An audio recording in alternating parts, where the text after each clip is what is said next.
Atlus have been shoveling coal non-stop into the hype train that is Persona 5, releasing new tidbits of information every week in the form of character trailers, and bigger news drops being the Morgana Reports. Today we've got 3 character trailers to go over, and the third report from Morgana showcasing the new combo attacks, 3rd stage personas, and updates to the battle mechanics.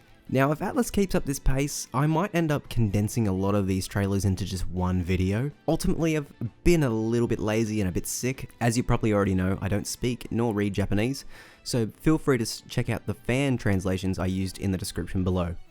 But with that out of the way, it's Duane here from DewyHQ. Let's dive into the first trailer. Starting off with our best bro Ryuji. The first few seconds seem to confirm a trend that occurs throughout the new trailers. That being, throughout the game, we'll see more cutscenes of the team interacting with each other without Joker present. We had a handful of these scenes throughout the original game, but Atlus seems to be doubling down on them this time to help flesh out the party's relationships with one another. Yusuke seems to have approached Ryuji with a request. This seems to be hinting at the fact that there will be a special cutscene that will happen in order to unlock the special combination attack between party members. This is further showcased in Yusuke's trailer. We then transition into the amusement park with Joker while the new battle music Take Over Now plays. Ryuji states that it's a little weird for 2 guys to be here together when there's only couples around. I'm actually fairly certain this event is in the original game, but the date is significantly different from when it would take place, as this is in the 3rd semester. Ryuji says that he just wants to blow off some steam and ride all the roller coasters in the park regardless. Morgana chimes in and asks you to come home safely. Shortly after, we are greeted with a new persona evolution, where Ryuji's ultimate persona, Satan Taisei, evolves into its 3rd stage, William, by combining Captain Kid and itself. William seems to take more influence from Captain Kid, but is given a modern interpretation from Ryuji with its hoodie, glasses, headphones, and upgraded blaster. During the brief scene that Ryuji uses his new persona, we can examine the background to get better clues on when the 3rd evolutions will be available. Looking at the party, we can see Kazumi and Haru are with Ryuji and Joker here, but it still doesn't help pinpoint the date. Roughly, you can max out Ryuji's confidant as early as June from memory. However, if we look at the other elements present in the scene, we might be able to get more hints from when they occur. Looking at the enemies that they are fighting, the demons Bayaki and Macabre, recalling back to the Kazumi trailer, during the Awakening fight, Joker, Morgana, Kazumi are all fighting a Bayaki. If Royal is like the original game, where specific demons are tied to certain palaces, but it can also appear in mementos, we can actually pinpoint the dungeon that this occurs in. The battle background looks almost similar to a church, or even a bell tower with stained glass windows behind them. Since I don't believe this to be an area of mementos, this only leaves one option left, being Kazumi's dungeon, but possibly around 3/4 through. Unless P5R gives you the option to visit older palaces, which doesn't seem likely due to the nature of them, I believe it's safe to say that Kazumi joins the Phantom Thieves after Haru, since she is fighting alongside them, placing this around the October-November area. This means that some of the party members may have access to the 3rd evolution before reaching the 3rd semester, unlike Persona 4 Golden, where you had to finish the original boss before you could unlock their golden evolutions from then on. Moving on, we get a glimpse of a new combination attack between Ryuji and Yusuke, which seems to call back to one of the original Mementos conversations between the two, where Ryuji offers Yusuke to get a beef bowl with him. Yusuke makes Ryuji an art-style beef bowl, which is rudely interrupted by an enemy shadow before Ryuji can take a bite. Insanity then ensues, where the two of them fill the shadow with lead before returning to the meal. Following this, we now have a common theme that is present throughout the upcoming character trailers. We see Joker approaching the high school and notices Ryuji chatting with fellow track members about the fact that he was scouted by a university. Ryuji tells them to be quiet because it's not set in stone yet, and his club members continue to point out how well he's been performing at track meets before fading out. Now, I want to clarify some speculation that's been happening over these trailers. Currently, the common theory is that these special cutscenes showing the party achieving their goals, which is further shown in An and Yusuke's trailer, and is also harboring back to the human form of Morgana, might actually be a false future. The theory will start to become much clearer as we progress through the trailers, but the general idea is that when the Phantom Thieves fight the Holy Grail, they believe they have beaten it and they continue like normal, but it shows them a false future only given to them if they accept the terms of the Grail. This is somewhat similar to Persona 4's true ending, where the protagonist repeats the same day cycle in the hopes that he can remain with his friends. Within these trailers, I've realized that the date January 5th and 4th seem to be the days where these events are occurring, which raises even further suspicions. Moving on, we'll dive into the Ann trailer. We first start out with Ann and Morgana's new combination attack. Morgana gives Ann a bouquet asking for her to accept his feelings. She responds with "Thank you, I like your style." We are then given a nothing short of glorious image of the two drawn in a 70s shoujo style manga before fading out. Again, this seems to further raise the bar of combination attacks with how wacky they can be. I have a feeling that most combination attacks involving Morgana, besides the one possibly with Joker, if there is one, will be a joke to some degree. Following this, we catch a further glimpse in what seems to be an all but confirmed event, where the Shujin Academy seems to be doing community work to clean up the local park. Ann demonstrates to her fellow students that you can remove the umbrella's material, making it easier to recycle, showing that she is not all but looks. The female student comments that she'll be a great wife one day, for which I'm sure a few of you watching have already made that decision. Shortly after, we catch another clip in January. However, this seems to be occurring on the 4th in what is theorized to be a false future. Ann is with Shiho and is talking about an upcoming tournament and how she is going to cheer on Shiho, playing her role as her biggest fan and best friend. Shiho responds to her that she should stop exaggerating. Now, the oddest thing about this scene is Shiho herself. If the game ends up following the major plot points from the original game, Shiho being up and around isn't necessarily unbelievable, since it can take roughly about 3 to 6 months to recover from a broken leg, putting a full recovery somewhere around November at the latest. However, I still don't think she'd be able to get around a large city like Tokyo without assistance from a crutch or support. But this is fiction, so we could take it at face value. Another point of interest is the fact that Shiho has a new portrait showing her winter gear. This could possibly hint towards a potential confidant, but I still feel that she'll be attached to Ann's confidant rather than her own. Afterwards, we are then teased with a new event in Ann's bedroom, which seems to be exactly the same from Persona 5 Dancing in Starlight. Based on the short clip provided and how late it is in the game, it is possible that this is an event only available when romancing Ann, or rather an event that triggers Ann's awakening to her 3rd tier persona, possibly being a rank 11 confidant event. We then transition into Kanashiro's palace, where Ann inflicts charm on an enemy as a special attack. I believe that this is a special confidant ability that either may replace Crocodile Tears or Sexy Technique, where these abilities would only take place during negotiations and didn't really assist the player in the base game. Alternatively, this could unlock as a rank 4 ability, since this is the only rank that doesn't grant a new move or skill. Following this, we continue the combination attack between Morgana and Ann as they dive towards the enemy, with Ann firing submachine guns and Morgana finishing with a bomb. The two pose and the trailer finishes off. I'm very keen to see how further combination attacks play out and whether they'll just stick to duos, or it could be possible for backup members to join in for triple or even quadruple attacks. And the last trailer before we move on to the report is Yusuke. The trailer begins with Yusuke exclaiming that he's going to create a unique form as he and Joker build a muscular physique of sand around a sleeping Ryuji during the beach event as Morgana watches on. Aside from the hilarity of this scenario, this seems to indicate that most events will have new things added to them to differentiate it from the original game, which is always welcome. Right after the transition, we are greeted with a familiar scene where the boys are looking for souvenirs in the Hawaii gift shop. This scene actually seems to be occurring before Kazumi tries to scare Joker, as seen in the Kazumi trailer.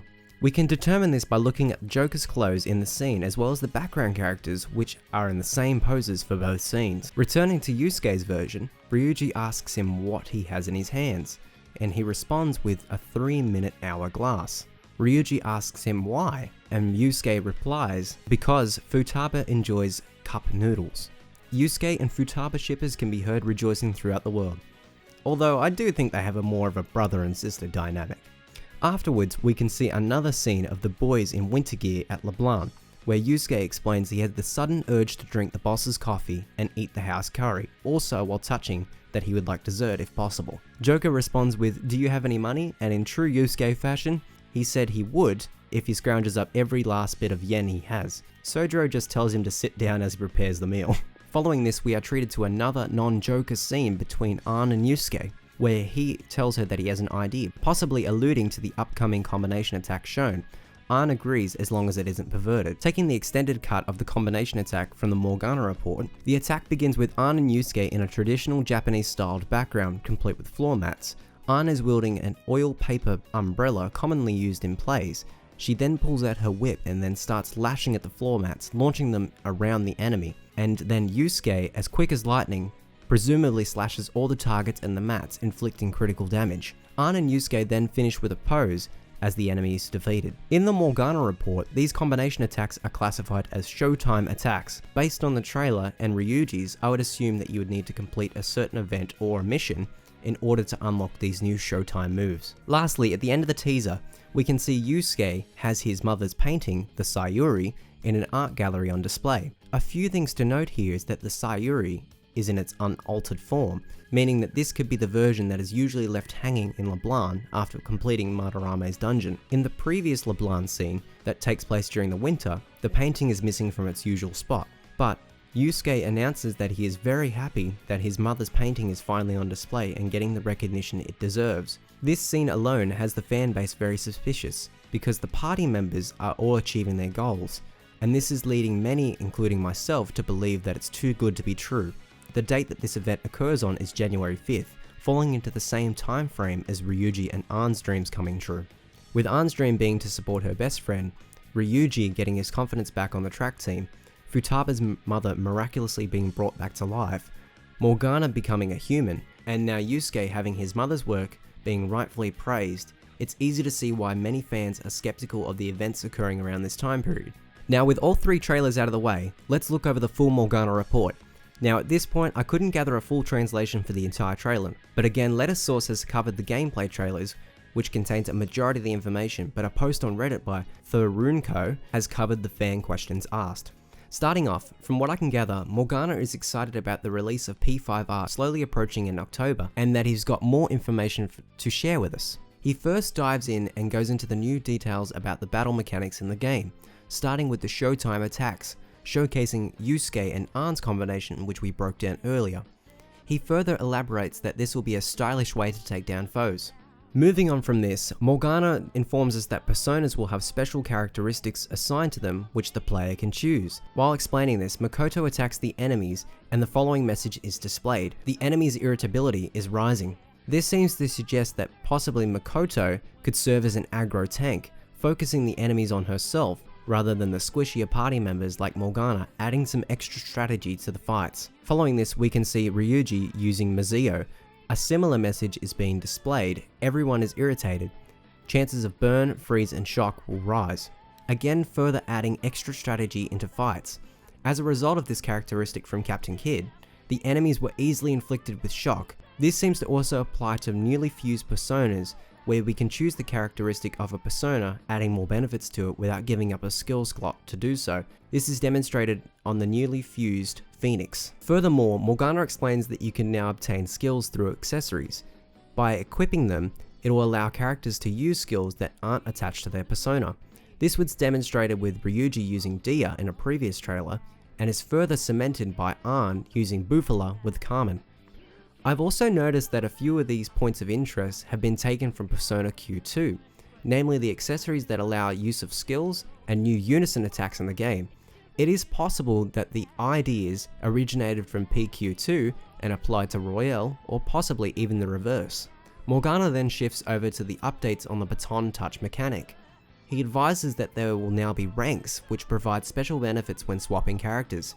These baton ranks can be upgraded in the new Penguin Sniper bar in Kichijoji by playing games with the other members of the Phantom Thieves. These ranks seem to affect how much HP and SP the tagged in member gains, while raising their attack power. Morgana also notes that if everyone has tagged in, the last member will be able to use skills for no cost. Although this does raise the question of, is baton touch a regular mechanic in the game now, and does it need to no longer be unlocked? I believe that it will still need to be unlocked, but I'm curious to see if it is unlocked by default. Morgana then touches on the questions asked by fans for this report.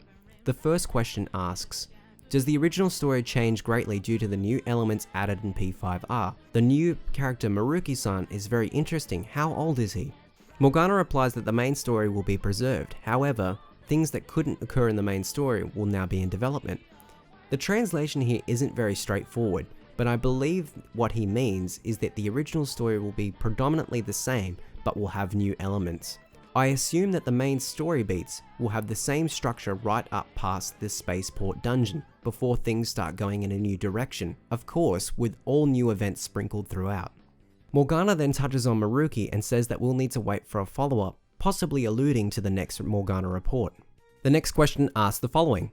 I am looking forward to it very much in October. I am worried whether there are new personas and I can't even sleep at night. Morgana replies that there will indeed be new personas available, some of which we've already discussed. Next we'll dive into new Kichijoji gameplay. Morgana first notes that there is a lot to do here, as Joker talks to the info lady. Moving on to the Penguin Sniper, Morgana notes that you'll be able to invite team members and friends here to challenge them to darts, and I'm certain that these games will be played in pairs, allowing you to build your skills with your teammates. From the gameplay, it looks like we've been paired up with Ann against Ryuji and Makoto. This also raises the question on how Morgana's baton touch is leveled up, considering he's a cat and literally cannot play darts.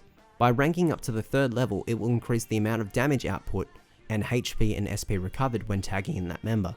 Morgana notes that not only can you play darts, but you can also play billiards in order to raise your proficiency and what seems to be the technical levels that get raised. I'm assuming that the damage output will be raised when you land a technical attack on an enemy. Afterwards, we also see that it's possible to visit the jazz club featured in the P5A OVA and bring a party member with us.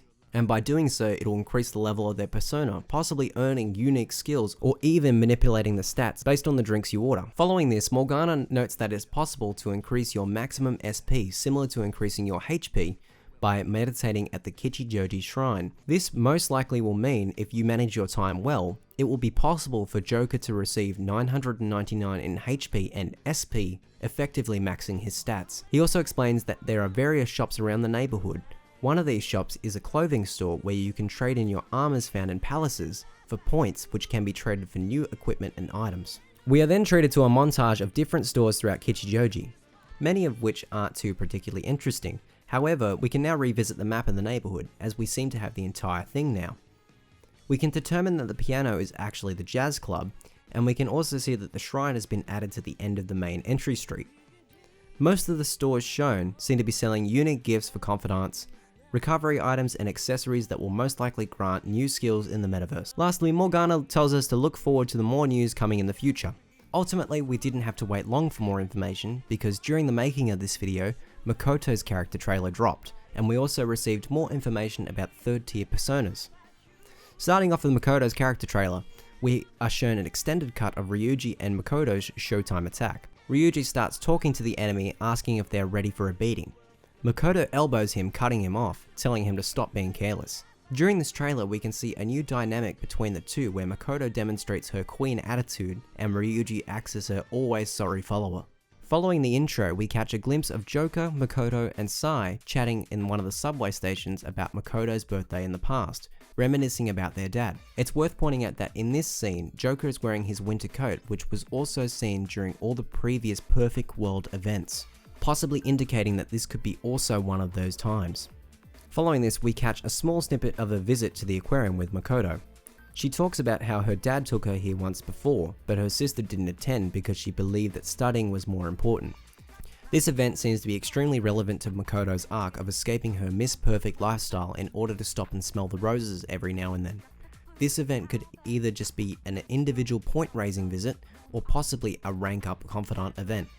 Moving on, we catch another Jokerless scene between Ryuji and Makoto, where I assume Ryuji has approached her about the idea of a showtime attack, assuming that she would think that the idea is stupid, but actually agrees to Ryuji's surprise. With the gameplay shown so far, it is possible to put together a rough layout of the full attack. The attack ends with Ryuji handing Makoto a can of soda, which seems to be a parody of Great Fanta, and bows to her prowess as she crushes it in her hands while asking him not to call her champ. As the trailer finishes up, we are given a clip of the team playing volleyball at the beach. Makoto spikes the ball with the fury of 1,000 suns before fading to black. And lastly, we'll cover the Famitsu article providing us with new details and artwork courtesy of Persona Central. The first point of interest is that it seems that not only the characters will be receiving new artwork for their Phantom Thief outfits, but also their regular school outfits, while holding their masks. I personally really like this new art style as it makes the characters pop, similar to Dancing in Starlight's style. Looking over the first page, we can see information about Joker and Ryuji with new artwork of Ryuji's third tier persona, William. One screenshot that caught my attention on this page is actually the screenshot above Joker, where it looks to be in the school hall, possibly in the same scene where Kazumi is dancing. On the following page, we can see that both Ann and Yusuke's third tier personas have been announced. Those being Celestine, Carmen's original opera actor, and Gorakichi, which seems to be a younger name for Goemon. Looking at these two, it seems that the same principles have been applied to their design like William's.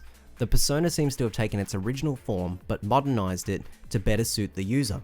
This is shown with Celestine wearing clothes very similar to Ann's Dancing in Starlight outfit with a leather bunny motif, and how Gorakechi has essentially become an eccentric pimp based on Yusuke's flamboyant nature. I would expect the other third tier personas to follow the same design aspects. The article further details and information we've previously broken down from the Morgana Report, but on the last page we've also received a few other pieces of information confirmed. It looks like both Kat Sith and Tam Lin are both returning as personas, but unfortunately I can't recognize the last demon in the picture. We can also confirm that Makoto and Haru will have a Showtime attack, which looks to take place in a wrestling ring. Persona 5 Royal is shaping up to be more and more of an awesome revision of an already great game, and I'm sure Atlus won't stop firing through more information until the game hits Japanese store shelves. I don't think I can really start to get hyped until we get a confirmation on an English release date, but you can expect me to cover all the information that comes out until then. Let me know how I did and if I missed anything. As always, it was Duane here from DewyHQ, signing out. See you guys.